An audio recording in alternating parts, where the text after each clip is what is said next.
Sveicināti Audita akadēmijas studijā. Šodien pie mums viesos ir Kristīne Vaļko. Labdien, Kristīne! Labdien! Un Kristīne ir Latvijas Bankas tirgus dalībnieku audita pārvaldes vadītāja. Kristīne ir arī ar lielu pieredzi tieši iekšējā audita un risku vadības jomā dažādos bankas sektoros un dažādos amatos. Un šodien mēs runāsim par prioritātēm, par uzdevumiem, ar ko nodarbojas Latvijas Bankas tirgus dalībnieku audita pārvalde. Tāpat arī parunāsim un diskutēsim par to, kā iekšējais audits var iesaistīties, kā var sadarboties ar Latvijas Bankas uzraudzības tām organizatoriskajām struktūrām. Un sāksim ar pašu galveno jautājumu sākumā. Gribam saprast, kas tad ir jūsu galvenie uzdevumi kā tirgus dalībnieku audita pārvaldei. Jā, droši vien jāsāk ar to, ka jāizskaidro, kā notiek tirgus dalībnieku uzraudzība. Latvijas bankā tieši uzraudzības jomā mēs esam iedibinājuši Francijas un Vācijas uzraudzības modeli, kur klātienes uzraudzība ir pilnībā nodalīta no neklātienes uzraudzības. Tātad, ko dara neklātienes uzraugi? Neklātienes uzraugi ikdienā uzrauga visus mūsu uzraugāmos tirgus dalībniekus. Tā ir tāda ikdienas intensīva saziņa, uzraudzība, noteikti pasākuma aktivitātes. Klātienes uzraudzība, kas ir tieši tirgus dalībnieku audita pārvaldes uzdevums, tās ir iepriekš plānotas un dažkārt arī neplānotas klātienes pārbaudes pie mūsu tirgus dalībniekiem pār dažādām jomām, riskiem, un arī ar tādu konkrētu uzdevumu. Un principā klātienes pārbaudes tiek veiktas pēc iepriekš saskaņota, apstiprināta un arī publicēta mūsu mājaslapā klātienes pārbaužu plāna pēc standartizētas metodoloģijas un pēc standartizēta procesa. Vai jūs varat padalīties, kā jūs nosakat prioritātes šiem te auditiem? Jā, droši vien jāsāk no sākuma. Auditi un klātienes pārbaudes jau ir tāds gala produkts, kad top aktivitāšu plāns. Sākotnēji mums kopā ar visiem neklātienes uzraugiem un arī ar regulējumu ekspertiem ir jau saulaicīgi, mēs sākam jau droši vien rudenī mūsu tādas darbnīcas, kur mēs izvērtējam riskus vairākos līmeņos. Tātad ir tirgus dalībnieku jau zemākais līmenis, kad riski tiek izvērtēti tirgus dalībnieku līmenī, tad ir sektoru, jeb segmentu risku novērtējumi, un tad top lielais risku novērtējums, kur mēs arī īstenībā ņemam vērā lielo Eiropas uzraudzības iestāžu uzraudzības prioritātes, kas ir ESMA, EIOPA, EBA un ECB. Un saliekot to visu kopā, ņemot vērā arī to, ko mēs paši esam konstatējuši iepriekšējā periodā tirgus dalībnieku darbībā, ņemot vērā arī makroekonomiskās kaut kādas prognozes un apstākļus, top mūsu uzraudzības prioritātes. Un 25. gadam mums tādas bija 3. Operacionālā un finanšu noturība, biznesa modeļa ilgtspējība, pārējas ekonomikas apstākļos un tirgus darbība.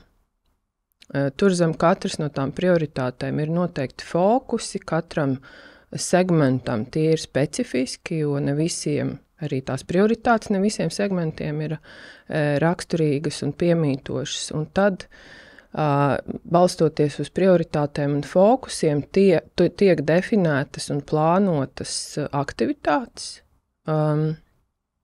un tiek sastādīts arī aktivitāšu plāns. Uz 25. gadu faktiski mums ir 56 apmēram neklātienes aktivitātes, kas ir tādas ar lielāku vai mazāku intensitāti, un apmēram 22 klātienes pārbaudes.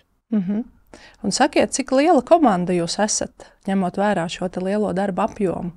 Jā, šobrīd mēs esam mūsu pārvaldē 17 darbinieki, ir viena vakance. Mēs meklējam šobrīd savā komandā IT auditoru. Principā mums ir sadalījums pa vairākiem līmeņiem. Ir jaunākie, ir vecākie un ir galvenie auditori. Un klātienes pārbaudes tiek veiktas grupā, kur ir noteikts skaits dalībnieku. Un, protams, tās grupas mainās no pārbaudes uz pārbaudi. Atkarībā no tā, ko mēs auditējam, kāds segments, kāda ir konkrēto darbinieku kompetence un pieredze. Vai šīs te pārbaudes var pielīdzināt iekšējam auditam? Jā un nē. No manas iepriekšējās pieredzes iekšējā auditā, tur, protams, ir ļoti daudz līdzības, bet principā to, ko es tagad redzu uzraudzībā, kad uzraudzībā esošiem auditoriem droši vien ir jābūt spējīgiem mūsu pārbaužu laikā arī diezgan, kā lai saka, izaicināt gan iekšējo auditu, gan arī ārējo auditoru kaut kādus rezultātus, un tā arī dažkārt notiek. Līdz ar ko tam zināšanu klāstam un kompetencēm mūsu auditoriem ir jābūt diezgan plašai, lai varētu gan to iekšējās kontrolas sistēmas efektivitāti izvērtēt, gan arī finanšu datus un kopējo redzējumu, lai būtu arī kopējs redzējums par konkrēto tirgus dalībnieku un segmentu kopumā. Kad jūs dodaties klātienes pārbaudēs, tad ar ko jūs komunicējat? Ar iekšējo auditoru galvenokārt vai tad viss tirgus dalībnieki? Visos līmeņos. Tur atkarībā no tēmas, tas ir konkrētie atbildīgie, un iekšējais audits praktiski ir arī vienmēr, gandrīz katrs, ar kaut kādiem izņēmumiem mūsu pārbaudas interešu lokā, jo mēs arī vērtējam, ko iekšējais audits par konkrēto jomu ir konkrētajā tirgus dalībniekā darījis, vērtējis un auditējis. Sakiet, vai jūs varat padalīties varbūt ar tādām biežākajām kļūdām vai nepilnībām, ko jūs redzat savās pārbaudēs, auditos, klātienes, neklātienes? Tie ir dažādi iekšējas kontrolas sistēmas trūkumi, atkarībā no riska, procedūru, nepietiekama detalizācija, kontroļu efektivitātes trūkums vai kontroļu neesamība dažkārt. Mēs arī identificējam arī kaut kādas prasību neievērošanas, trūkums arī sistēmās, IT sistēmās. Tie trūkumi ir dažādi un katrā riskā viņi ir diezgan specifiski. Tur nevar tā ļoti izdarīt kaut kādus secinājumus un vienādu kaut kādu trūkumu tipoloģiju visiem riskiem izveidot. Tas ir arī atkarīgs no segmenta, jo viens, es teiktu, varbūt bankas ir tādi nobriedušāki risku vadības jautājumos, un varbūt kaut kādi citi segmenti nav ar tādu spēcīgu un izveidotu nobriedušu risku vadības kultūru. Tad tur varbūt arī tie trūkumi tiek konstatēti vairāk un biežāk. Jūs norādījāt, ka darbiniekiem ir nepieciešams tādas plašas kompetences, lai varētu veikt šīs pārbaudes. Vai jūs nodrošināt arī kaut kādas apmācības Latvijas bankā, lai darbinieki varētu pilnveidoties? Jā, mums ir sadarbībā ar Eiropas centrālo banku pieejama mūsu klātienes uzraugiem plaša apmācību programma par dažādiem riskiem, dažādiem procesiem, gan klātienē, gan arī attālināti. Un mums arī Latvijas bankas iekšienē notiek dažādas apmācības gan par tehniskām lietām, gan par konkrētu regulējumu, gan par kaut kādām soft lietām, kas ir nepieciešams arī varbūt kaut kādām līderības prasmēm. Tā kā mums ir diezgan plaša apmācības sistēma, es teiktu, un mēs tiešām investējam savos darbiniekos, lai to kompetenci uzturētu un celtu. Vai jums ir kāda certifikācija varbūt arī? Certifikācija mums nav, bet mums, piemēram, par katru ECB apmācību tiek piešķirta certifikāti, kad ir izietas tās apmācības, bet certifikācija kā tāda nē, tāda mums nav. Kā valsts sektorā tāda nav, nē. Jā, un sakiet, tad, kad pārbaudēs tiek konstatētas kaut kādas problēmas vai trūkumi, kas ir tās sekas, kas var notikt, ja iestāde neko nedara?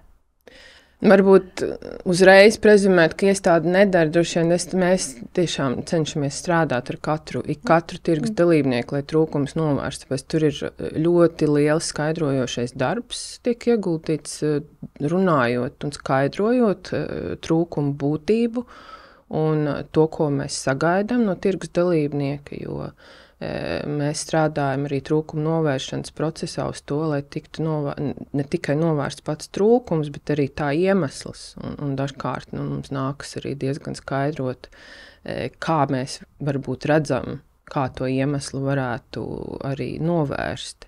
Jo faktu varbūt dažkārt to trūkumu ir viegli novērst, bet lai tas trūkums neatkārtojas nākotnē, tur varbūt ir jāveic vēl kaut kādas papildus darbības. Un mums ir izveidot arī tādu ļoti ļoti detalizēti aprakstīta procedūra un process tieši trūkuma novēršanas jomā. Un tas darbs notiek tiešām ļoti intensīvi. Un sekas uzreiz neiestājās. Mēs tiešām cenšamies tos trūkumus kopā ar tirgus dalībniekiem novērst, bet ja tiešām tiek konstatēti kaut kādi būtiski trūkumi, tur ir daudz un dažādas pakāpes, jo arī neklātienes uzraugi var konstatēt trūkumus. Nav tā, ka tikai klātienes pārbaudēs mēs konstatējam trūkumus. Tur ir dažādas pakāpes, ir brīdinājumi gan tirgus dalībniekam kā uzņēmumam, gan konkrētām amatpersonām, kas ir publiski. Tad ir arī tiek ierosināts administratīvās lietas, kuru rezultātā var tikt piešķirts sods, kas arī ir publiski. Un, tur var tikt uzlikti tiesiski pienākumi, darbības ierobežojumi.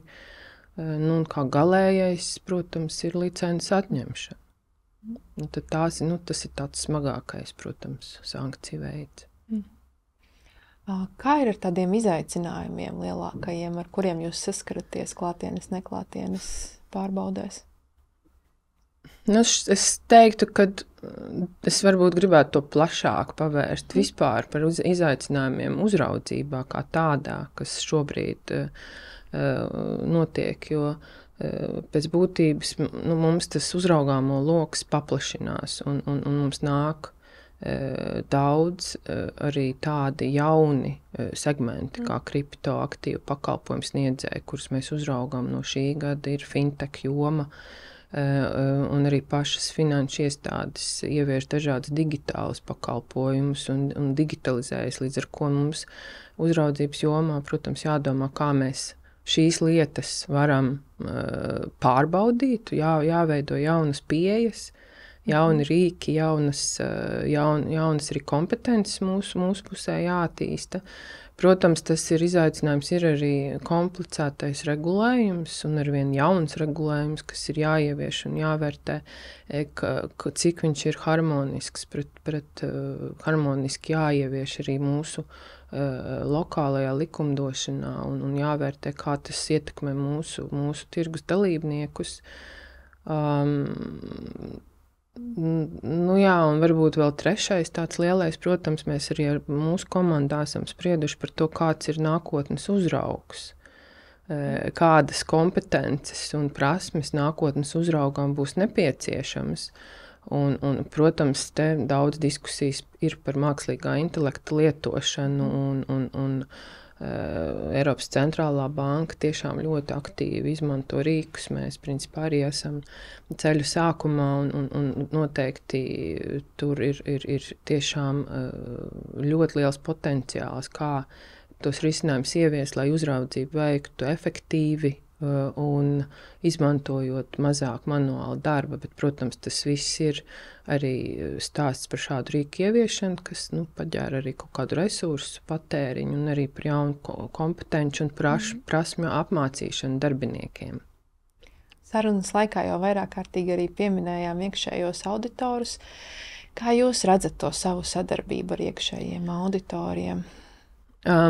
Mums, principā, gan klātienes pārbaudēs, kā es teicu, mēs tiešām ļoti, gandrīz katrā pārbaudē mums ir iekļauts jautājums izvērtēt iekšējā audita funkcijas efektivitāti konkrētās tēmas, riska procesa kontekstā, bet arī neklātienes uzraugiem ir cieša sadarbība ar iekšējā audita. Viņas regulāri tiekās, viņi vērtē viņu iekšējā audita plānus, tiek veiktas arī horizontālās pārbaudes. Mēs pagājušajā gadā veicām horizontālo pārbaudi par mazāk nozīmīgo banku iekšā audita funkciju, un tad arī mūsu mājaslapā ir pieejamas biežāk sastopamās kļūdas un arī tādas labās prakses un mūsu kā uzrauga gaidas, ko mēs sagaidām, un tad pēc tam arī pēc tās pārbaudas mums notiek arī diskusijas ar tirgus dalībniekiem. Mēs arī esam runājuši ar Finanšu nozara asociācijas iekšējā audita komiteju, ja es pareizi atceros, jā. Tā kā tas darbs notiek vēl daudz dažādos līmeņos, un saskara mums ar auditu ir ļoti cieši mūsu finanšu tirgus dalībniekos. Un sakiet, vai jūs sniedzat arī kādus ieteikumus iekšējiem auditoriem, kā iekšējā audita darbu padarīt labāku, efektīvāku? Mums, kā es teicu, mājaslapā ir tās mūsu uzrauga ekspektācijas, ko mēs sagaidām tieši banku iekšējā audita funkcijai, jo tā ir, teiksim, es teiktu, turšien visstriktāk tāda no mūsu puses iekšējas kontrolas sistēmas izveidas noteikumos tieši kredītiestādēm. Tur ir diezgan strikti atrunāts prasības, kas iekšējiem auditam ir jāievēro, un kā iekšējā audita funkcija ir bankās jāveido, un mēs arī nesen pārskatot šos te noteikumus, arī ielikām atsauci uz starptautiskiem iekšējā audita standartiem, kad principā bankās veidojot iekšējā audita funkciju un darbībā šie standarti ir arī jāievēro. Un varbūt jums ir kādi ieteikumi, ar kuriem jūs varētu padalīties, kā tirgus dalībnieki varētu būt atbilstoši visām prasībām? Droši vien visām prasībām atbilst, es teiktu, ka nav iespējams. Tur droši vien ir jāizvērtē būtiskāko un jāvērtē arī savu darbības specifika, bet droši vien no savas iepriekšējās darba pieredzes arī vienā no bankām es varu teikt, ka lai iekšējais audits darbotos veiksmīgi, ir daudz tādi faktori, kas ir būtiski. Tas ir tāds vadības tonis no augšas, un kas